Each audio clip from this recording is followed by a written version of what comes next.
Okay, this example, this next one we're going to skip because it's basically in the homework. So I don't want to give away the answer. So we're going to skip because it's a homework question.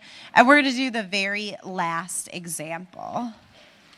Yeah, let's do this one. So this is a poll. It says Gallup asked a random sample of 500 men and 500 women if they've ever fallen in love at first sight. 44% of the men and 36% of the women said yes. So this was a poll. They wanted to know, is there a difference? The study that was going on with this question was trying to see, like, are men more visual? They're more likely to just see someone and say they're in love with them than women. So they did the poll. They got a difference. But the question is, again, we're doing sampling. It could just be due to chance. So we're going to double check. Are men more likely than women to fall in love at first sight, or is the difference just due to chance? So right away, I see 500 men and 500 women. So I have two samples, I have 2%. So I know this is going to be the two sample Z test.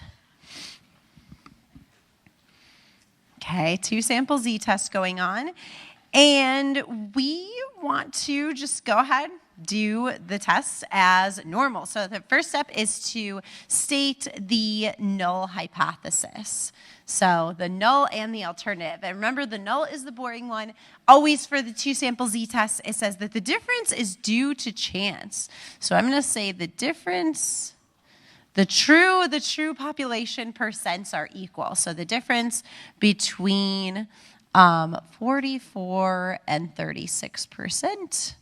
The difference between 44 and 36 is small and due to chance. I could also say the true population percents are equal.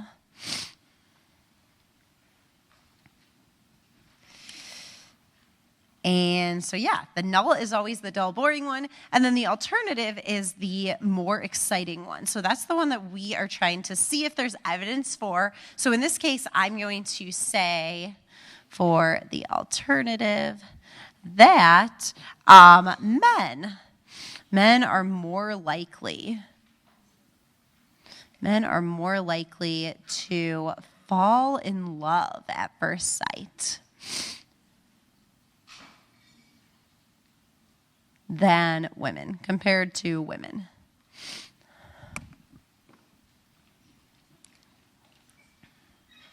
Okay, that looks good.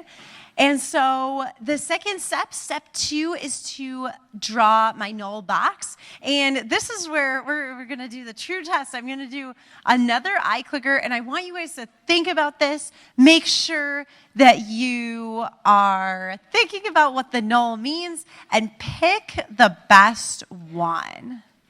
Oh, maybe we should do this. Let's do this. We'll see what you guys... Have you ever fallen in love at first sight? Let's compare you guys to the men and women.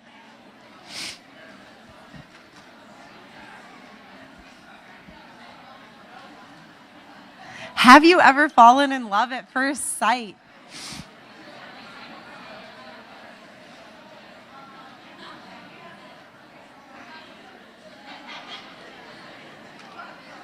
Okay, last chance. Get your vote in. Okay, I'm going to stop. Have you ever fallen in love at first sight?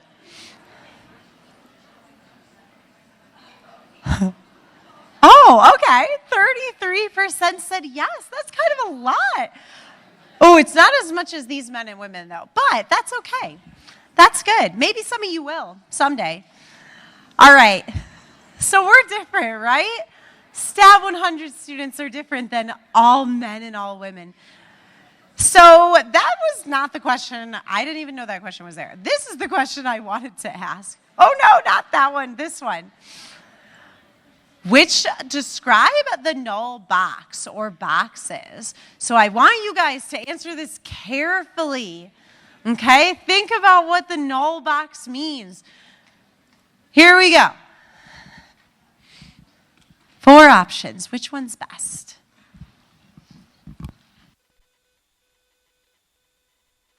Okay. Make sure your answer is good, and I'm going to stop. So with this one, I guess you had to figure out a lot of things. You had to figure out how many tickets are in the box, what kind of tickets are they, and then how do we compare the two populations? So, time to check. The moment of truth. Oh no! Okay, we have a tie. B and C, let's see, what are B and C? So most people did not say D. That's good. You guys knew? And A, some people said A, but not a lot. You guys basically knew there were two boxes, right? 2 sample Z-tests, 2 boxes. Yeah.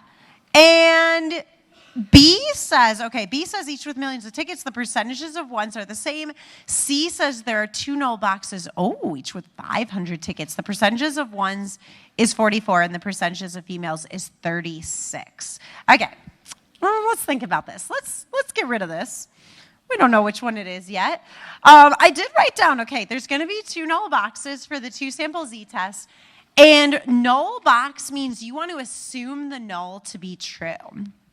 So the null, at least I guess the way I wrote it, the difference is due to chance. So the null is saying the 2 percentages are really equal. We only got a difference in our sample by chance. So that's why this one's tricky, because here, so let's see, we have a box for men. This is all men and all women. So this is a survey, right? Gallup is a survey organization. And for surveys, you always want to draw your box for the whole entire population.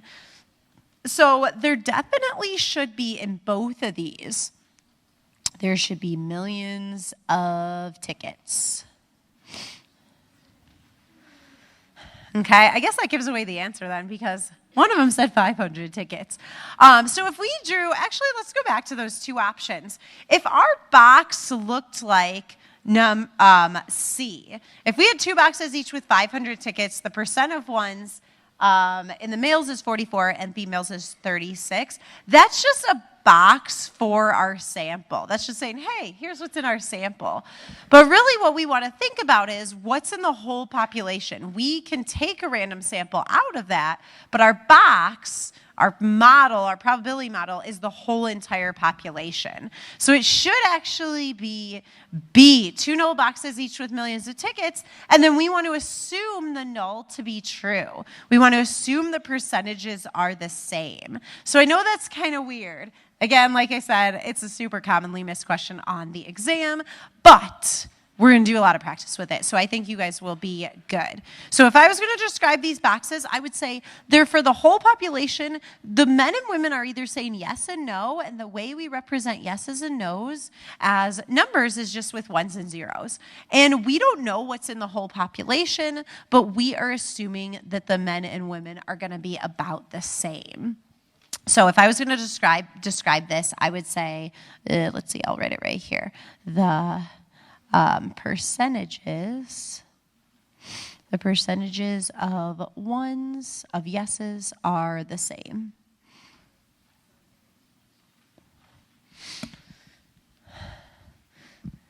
Can we even see that this is a 1? Here, let's do this. The percentages of ones are the same. Okay, so I don't really care what they are. For the 2 sample Z-test, I just want to know, is there a difference? So on the very first page when I wrote the null hypothesis, the population averages are equal. I should seriously add, or percentages if we're dealing with percents, or sums, but I don't really know why we'd be dealing with sums. But that's a possibility, or sums. Let's just add it. So this is always the null hypothesis for the 2 sample Z-test. So it's going to hold true in this case as well. So we have our boxes. We picked out of them, so we would randomly pick 500 people out of the men, 500 people out of the women, and then with those people, we can actually calculate statistics on them. And so that's where we got that data. So if I go back here, I would draw, out of this box, draw 500 times without replacement. Same thing for the women. I would draw 500 times without replacement. And I observed in the men, I got 44% yeses. So 44% ones. And for the women, I got 36% ones. And they gave us the percent of ones. I can easily figure out the percent of zeros is just the rest of them. So what would that be? 56% zeros for the men, and then 64% zeros for the women. So the rest of them were zeros. So that's what I got, but I expected to get the same thing if the null hypothesis is true. So let's see how big of a difference. We're concerned about the yeses, right? So how big? My observed difference would just be 44 minus 36. So my next step is to calculate my test statistic, which is z. So z is just the observed difference minus the expected difference over the standard error for the difference. My observed difference is just exactly what I observed. So 44 minus 36%. Ones. You could have done 36 minus 44. You'd get the same z-score, just a -1. But your p-value would be the same. The expected difference is always 0. And then let's find the standard error for the difference. So let's see. Standard error for the difference is going to be the standard error for the men. Let's do this. Males squared plus the standard error for the women. Females squared.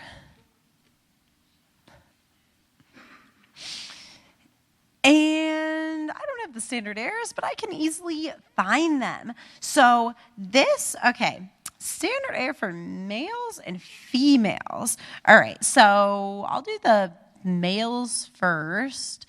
So we're dealing with, in this case, if I look, we're dealing with percents. I always like to, I forgot to do this, but I always like to write that at the beginning just so I know which standard error formula to use.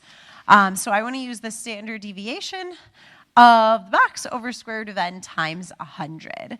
But we don't know the standard deviation of the box. That's okay. We can find it for our sample, and it'll be a good estimate because we have 500 people. We don't have to do t, anything weird like that.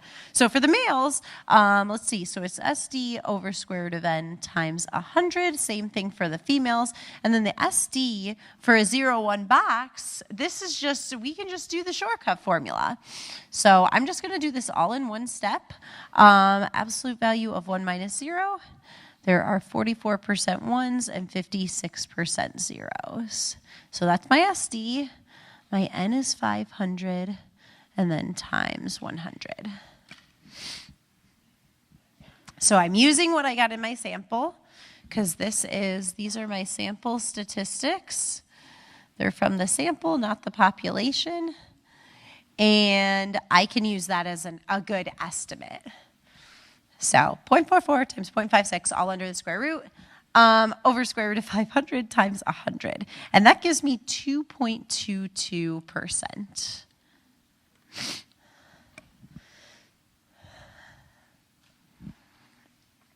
And then the standard error for the females, I'm going to do the same thing. The SD is going to be square root of 0.36 times 0.64. So that's my SD. N is still 500.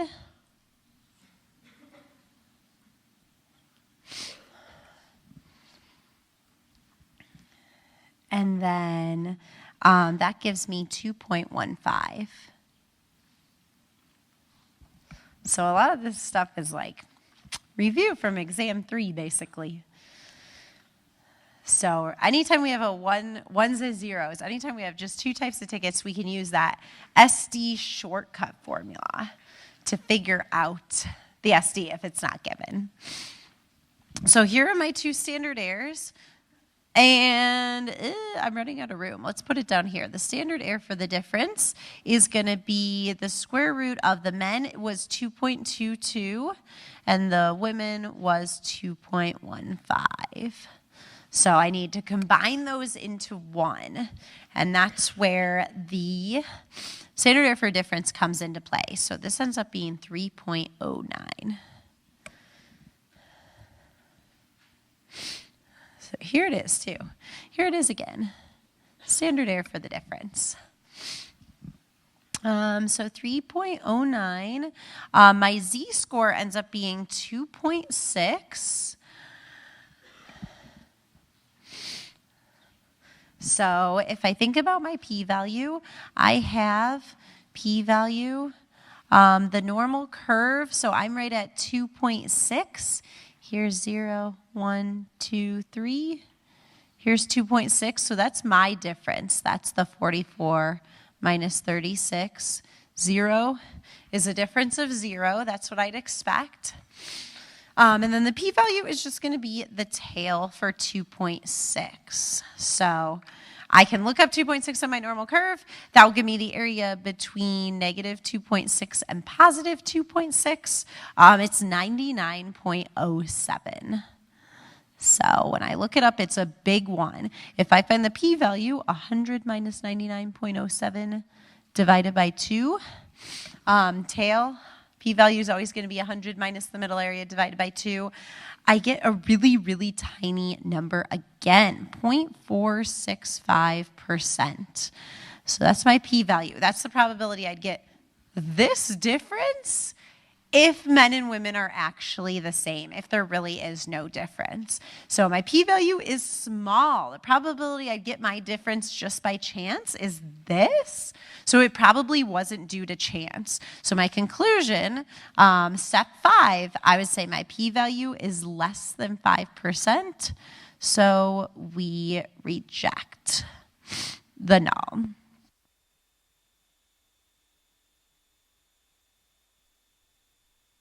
I wanted to write down all of the tests we've done so far. So let's see. I'm just going to go find a blank page in this notebook, just so you guys remember, because I don't want it to be overwhelming. Like, we're learning all these tests. How do you know when to use them?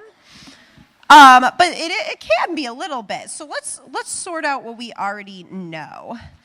So I'm going to teach you guys, by the last day of class, by Tuesday, we are going to learn 5 different hypothesis tests.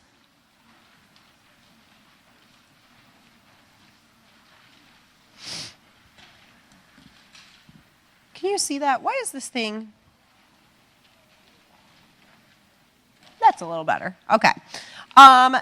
So there's 5 tests that we learn in Stat 100. There are way more hypothesis tests that exist, and if you take Stat 200 or other stat classes, you might learn more. These are the 5 most simple ones, I think, but there are more than 5, but these are the 5 that we're going to learn. So far, the very first one we did on the first day of hypothesis testing was the one sample z-test. Right, that was the very first one. And the one sample z-test was, it's easy to identify because there's just one of everything. There's one sample. And I'm just going to say we had one sample and one observed value.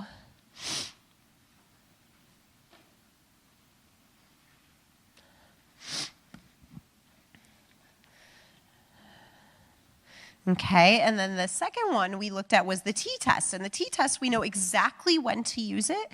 So the t-test was also for one sample. I guess I could call it the one sample t-test as well.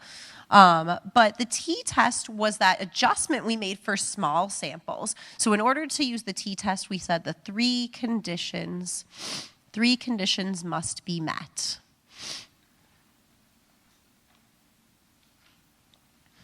Okay, so the three conditions, just in case you guys forgot, the first one is that we have a small sample. So if we have a small sample and the data follows the normal curve, so normal data, and then the SD of the population is unknown, then we use T, so unknown population standard deviation, then we use T. So if you have one sample and one observed value, just check, are the three conditions met? If so, you're going to use T. If not, you're going to use Z. And hopefully the last homework assignment helped you guys with deciding when to use Z versus when to use T. So those are the first two. And then the third one was the two-sample Z test. Two-sample Z test. And here, this one hopefully is pretty obvious because there's two of everything. There's two samples, and then there's two observed values.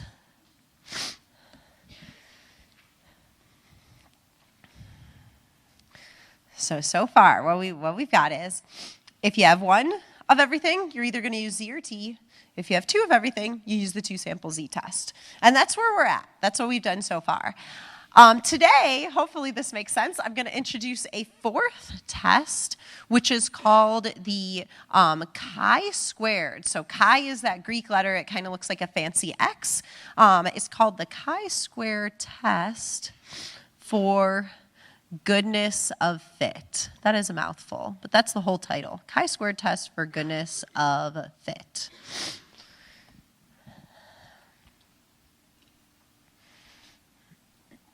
And so the chi-square test isn't going to have one sample, one observed value, or two observed values.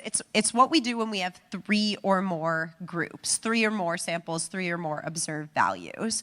So I'm going to say this is three or more observed values. So we've got these two tests for one observed value, two sample Z for two observed values, and then if you have three observed values or more, you know you have to use this chi-square test. So that's how we're going to go about doing it. And the very last one we'll do on Tuesday. So I'll add one more to the list, but I don't want to talk about it today because we're not going to do it. So we'll do our first example of the chi-square test. And chi-square tests are also very common. Especially if you read research papers, I feel like they use chi-square tests all the time in a social science research because you want to compare multiple categories. Sometimes it's not just a binary thing. So we're going to do chapter 23, part 1 today. So we'll do the independence test on Tuesday, and then the very last chapter, chapter 24, is super short. It's just one page long. It's really quick. We'll also finish that up on Tuesday. So I said that this chi-square test, chi-square is called that. So there's a chi-square test statistic, a chi-square distribution, just like Z and T. Not to be confused, maybe you should practice saying chi-squared, because I remember one time one of my students came to my office hours and she was very confused about all these tests, and she was like, there's a chai tea latte test. And I was like, no. Chi-squared, and then the T distribution, but they're not, it's very different than that. It was funny. So chi is in the Greek letter. Okay, so what are we going to do? We're going to do a test to determine if our data fits a specified model. So the model is going to be given, and we want to see, does our data fit that? And I'm going to add that the chi-square distribution is like the T distribution, because we have different chi-square curves for different degrees of freedom. So we've seen that idea before. The normal curve is nice. It's one curve. It never changes. The T distribution changes depending on the sample size. And then the chi-square distribution actually changes depending on the amount of categories. So like if you're looking at ethnicity and you have 5 different ethnicities, that's going to affect the chi-square distribution versus if you only have, I don't know, 4 different ethnicities. So we want to use, I said we want to use the chi-square tests when we have more than 2 categories, so 3 or more observed values. And here is the test statistic. Here's how we calculate chi-squared. Unfortunately, it's not the same formula as Z and T. And I think it's kind of a confusing formula. So this one is actually going to be given on the final because I don't want to add another. We know the test statistic formula is value minus expected value over standard error. So this one's a little bit different. So it'll be given. You don't have to memorize that. But for this test, this is the formula. And then for the last test, the other chi-square test we're going to do, this is the same formula. So that's nice. So there's all this writing. I don't want to read all of this, but I'll highlight the important parts. I'd recommend you guys reading this on your own. But here's the key parts that I want to pull out. So basically we have 3 or more observed values, and we want, right here, we want some way of saying whether a whole list of differences is big or not. So we talked about this idea is our difference due to chance? Well, what if you have a whole list of differences? Are those due to chance? So rather than focusing on just a part of the list, we want to consider the whole pattern. And what we can do is we can get this chi-square statistic, and it's a measure of how far our sample list landed. Oops, there we go. We get a chi-square statistic. It's a measure of how far our sample list landed away from what we expect. And chi-square is kind of like, the chi-square statistic is kind of like squaring a bunch of z-scores and adding them together. But it's slightly, as we can see up here, slightly different. And if you take upper level statistics classes, they'll go way more in detail about the theory behind these distributions. But I just want to see them in practice. How do we actually use them? So I said that chi-square distribution is like T. You get different chi-square distributions depending on the degrees of freedom. If you add up a lot, then no surprise, the chi-square distribution starts to look a lot like the normal curve. So just like T, as your degrees of freedom gets bigger, your distribution looks closer and closer to the normal curve. So here's the normal curve, our best friend. Here it is, normal curve. And then the chi-square curves, it's kind of like we're squaring the z-scores, so the chi-square can never be negative because we're squaring it, and it looks something like that. It kind of has a long right-hand tail. So this is an example of a chi-square curve. And then as the degrees of freedom increase, this starts to look more and more like this. So the t-curve, if I wanted to add the t-curve in here, t-curve. The t-curve is like the normal curve, but it has fatter tails. So something like that. They all kind of look alike, but slightly different. Okay, so that is the summary of what we're going to do. So let's do our first example.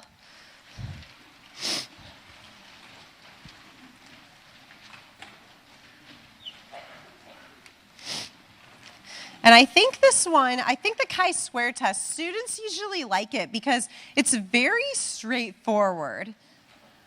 So example 1, it says a die is rolled 60 times. Okay, so this is like a gambling game. We're rolling a die. That's my N, 60 times, with the following results. So here are my observed values. So I have 6 of them. So right away, I can't do a z-test. I can't do a t-test. This is my hint. I'm going to use the chi-square test for goodness of fit. And this scenario, I'm just going to say, is like a gambling game, because I always like to say in the beginning, is it more like a survey or more like a gambling game? And it's a die. We know rolling a die. We've dealt with this a bunch.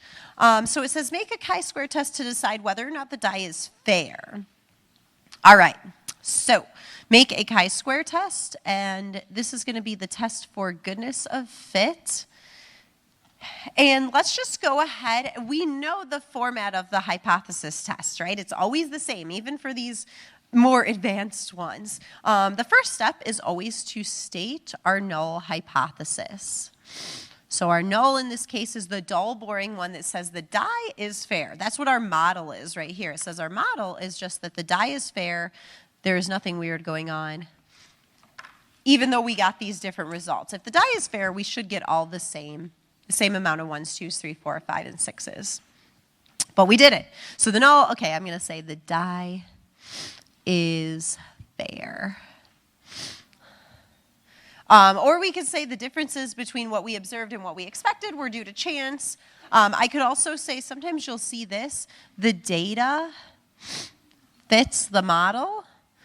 So the model is just what you expect. So if we have a fair die, I guess I can fill in my expected values. If I roll a fair die 60 times, I can figure this out. If I want to know how many 1s I should get, it's just 1/6 of the time I should get a 1. So 1/6 of the 60 rolls should be a 1. So all of these should be 10.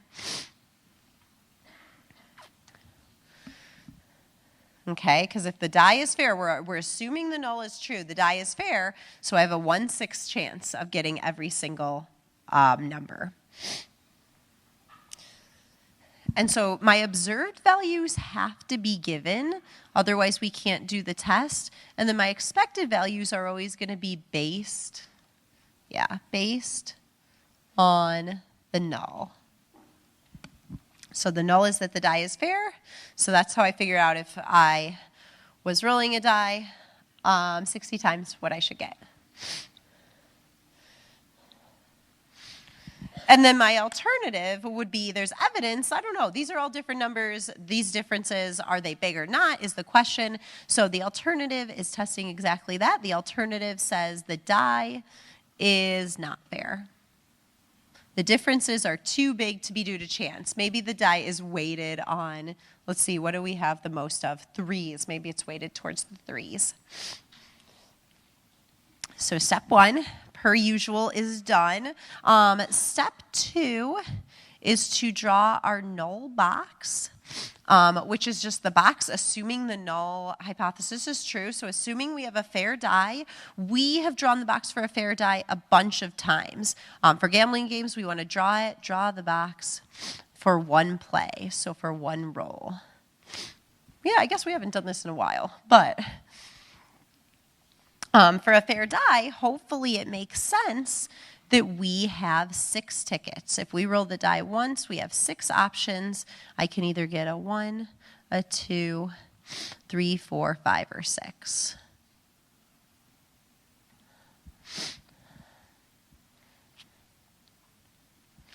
If this was more like a survey, like if we were asking people a question, then we'd have millions of tickets in the box. We'd have to draw without replacement.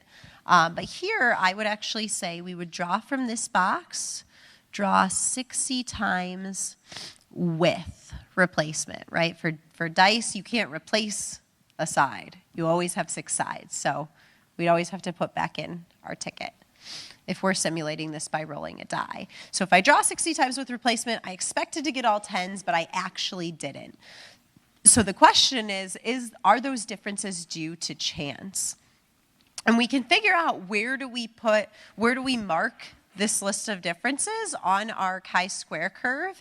But I need to find my third step is to find my test statistic, which has been z and t in the past, but now is going to be chi-squared.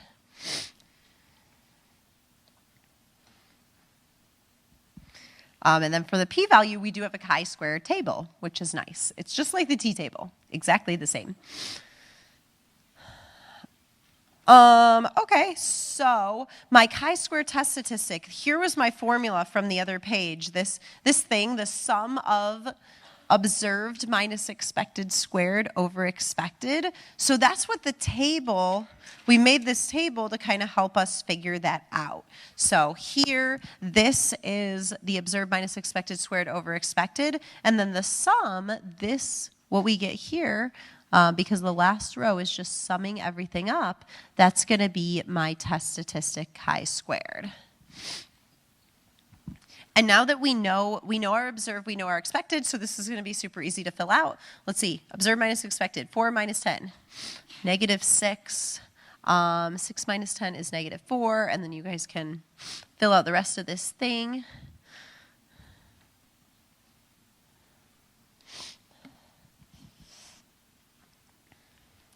If I add up all those differences, I actually get 0, which we've seen this a bunch. This is always going to be the case.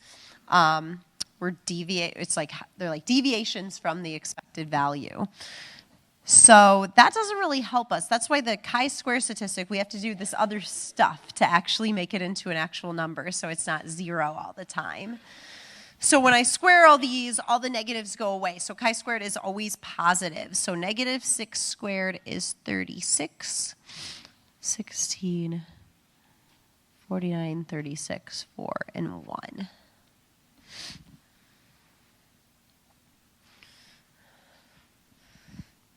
And I can add all these up. I end up getting 142.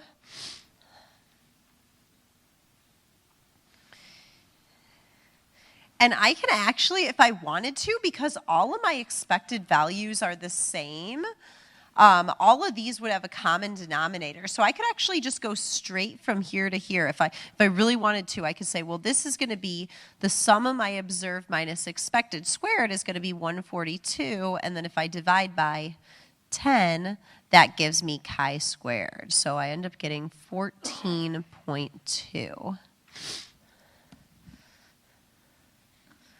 Or if you don't like that, you could always just write like observed minus expected squared was 36 over 10, 16 over 10. And you can see, because there's this common denominator of 10, 49 over 10, 36 over 10, 4 over 10, and 1 over 10. We can just add up all the numerators. That's where we get the 142, and then it's a common denominator. So we're just going to divide by 10.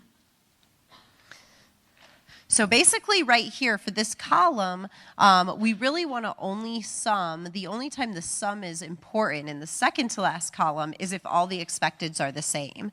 So I'm going to say only sum if all expecteds are the same. Otherwise, that number wouldn't really tell us anything useful. So like if all these expecteds were different, I couldn't just go straight from here to here.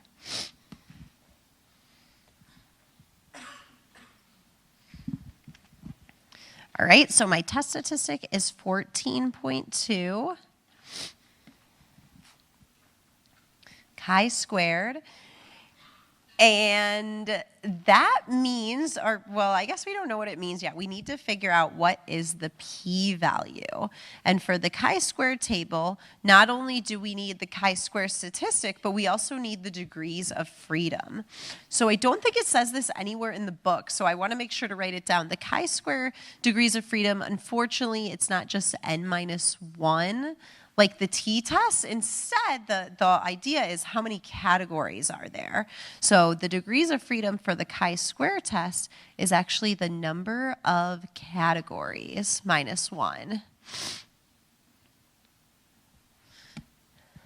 So it's how many categories you have, and then minus 1. So in this case, we have 6 categories or 6 observed values. This is my hint right away. To use the chi-square test, I have 6 observed values, 6 categories.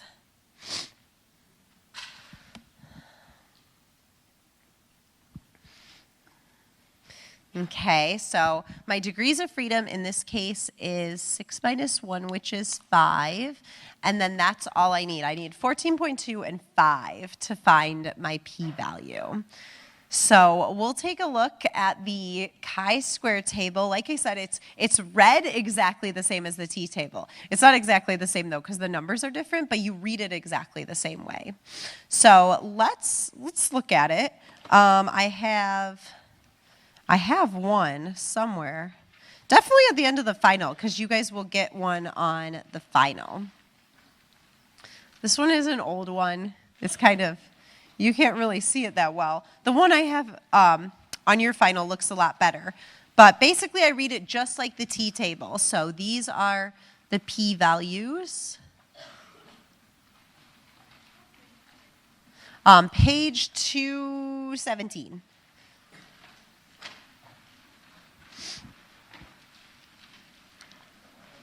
There's probably another one somewhere else in this book. Oh, let's do that one. I like that one better. Yeah, page 231. Here we go. This one looks a lot better. Ooh, it already says these are the p-values, these are the degrees of freedom. Yeah, this one's better. This is the one you guys will have on the final. So we have 5 degrees of freedom, and our chi-square was 14.2. So again, I'm going to go over until I find 14.2. You probably won't find the exact number, but I know 14.2 is going to be in between 11.07 and 15.09. So if I go up, my p-value, here are my p-values, is definitely less than 5%. It's actually between 5% and 1%. So it's read just like the t-table. 5 degrees of freedom. My chi-square was 14.2. So my p-value is less than 5%. So if I go back, let's go back to my example. My p-value, I'm going to say it's between 1% and 5%. So for my conclusion, P was less than 5, right? My conclusion is that P is less than 5. That's still our cutoff. So that still means P is 5 or below. We're still going to reject the null. So P is less than 5, so we reject HO. So that means there's evidence that the die is not fair. We're rejecting the null. We're saying this isn't true. The probability of getting all these numbers with a fair die is between 1 and 5%. It's small. It's less than 5%. So it probably wasn't a fair die. There's evidence of the alternative. So the interpretation is the exact same thing.